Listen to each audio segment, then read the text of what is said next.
My name is Russell Whitaker. I am 53 years old, and in 2016 I was working as a senior maintenance technician for a state recreation area outside Flagstaff, Arizona.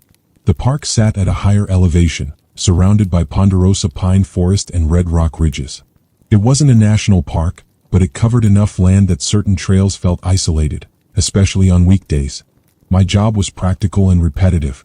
I inspected trailheads, repaired railings, replaced damaged signs, and checked remote restroom facilities. Most of my days followed a schedule.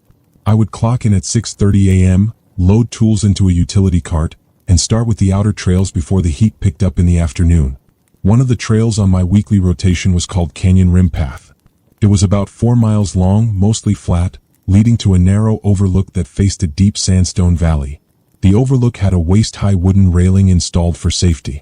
Hikers used it for photos. It wasn't heavily trafficked during weekdays, which made it easier for me to perform maintenance checks without interruption. The first time I noticed him, it was a Tuesday morning in early May. The weather was mild, around 60 degrees.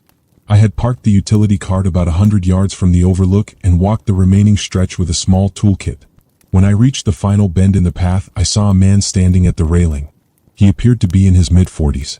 Medium build, dark jacket, tan pants, short hair. He stood facing the canyon, arms resting loosely at his sides. That alone was not unusual. Visitors often stood there quietly for several minutes. I greeted him as I approached. "Morning." He did not respond. I assumed he hadn't heard me over the wind moving through the trees. I moved past him and began checking the railing bolts. After a few minutes, I glanced sideways. He was still standing in the exact same posture. There was nothing immediately alarming about that. Some people simply stand still.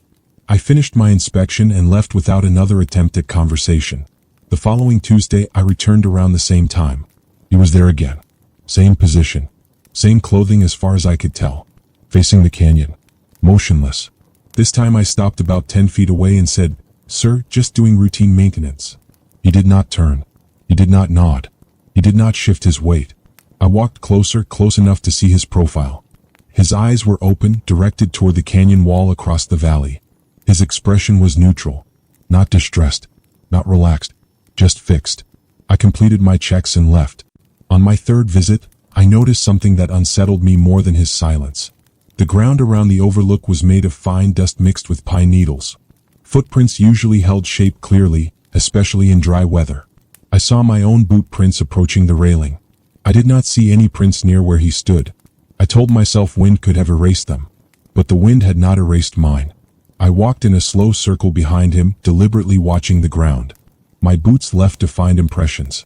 The soil where he stood appeared undisturbed. I crouched briefly and pressed my palm into the dirt to test it. It marked easily. When I stood, he turned his head slightly in my direction. It wasn't sudden. It wasn't aggressive. It was slow, deliberate, and measured. His eyes met mine for the first time. They looked alert, aware. But he did not speak. We held eye contact for perhaps 10 seconds. Then he turned back toward the canyon. I left sooner than usual that day. Later, I mentioned the recurring visitor to the park supervisor. I described him as a man who stood at the overlook every Tuesday morning. The supervisor checked recent visitor logs. There was no record of complaints. No reports of unusual behavior.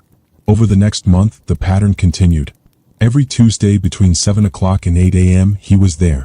Same location. Same posture. Same clothing. He never acknowledged me verbally. The repetition became more unsettling than the silence itself. If he had been there randomly, it might not have stood out. But the timing aligned almost exactly with my maintenance schedule. One Thursday, I adjusted my routine. I decided to inspect Canyon Rim Path 2 days earlier than usual. I wanted to see if he would still be there. When I reached the overlook that Thursday, he was standing at the railing. The air was still. No other hikers were nearby. He was positioned in the same spot, hands at his sides, facing outward. That was when I felt certain his presence was not random. I stayed back about 20 yards and observed for several minutes. He did not move at all. Not even a shift of weight from one foot to the other. I considered approaching again, but instead I decided to circle the overlook from a lower maintenance access trail. It required descending about 50 feet in elevation and coming up behind the ridge. As I approached from the lower path, I saw him already turned in that direction. He was facing toward the trees from which I would emerge. He could not have seen me descending.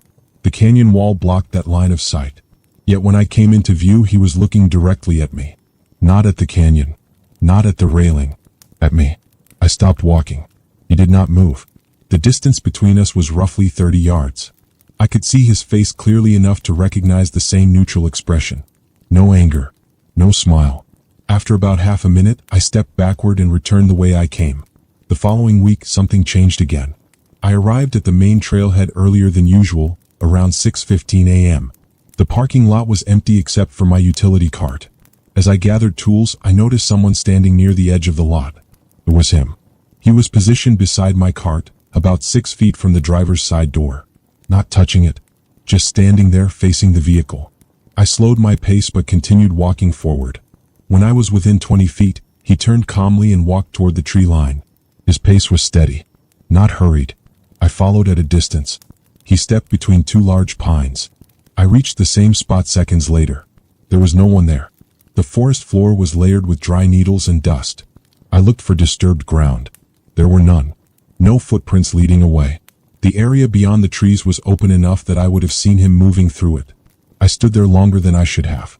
After that morning, I filed a request to rotate my responsibilities to different sections of the park. I did not include every detail in my report. I described a recurring individual whose behavior made me uncomfortable. That was enough to justify the change. I did not return to Canyon Rim Path for several months.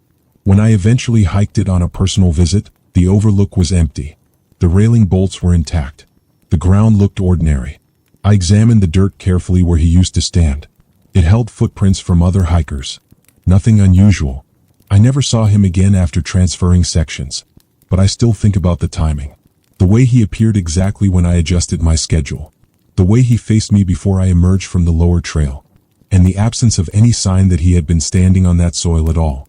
I have worked in remote outdoor settings for most of my life. I am familiar with isolation. I am familiar with strange behavior from visitors. What unsettled me was not aggression. It was consistency. He stood there every time, until I stopped coming. And then he stopped too.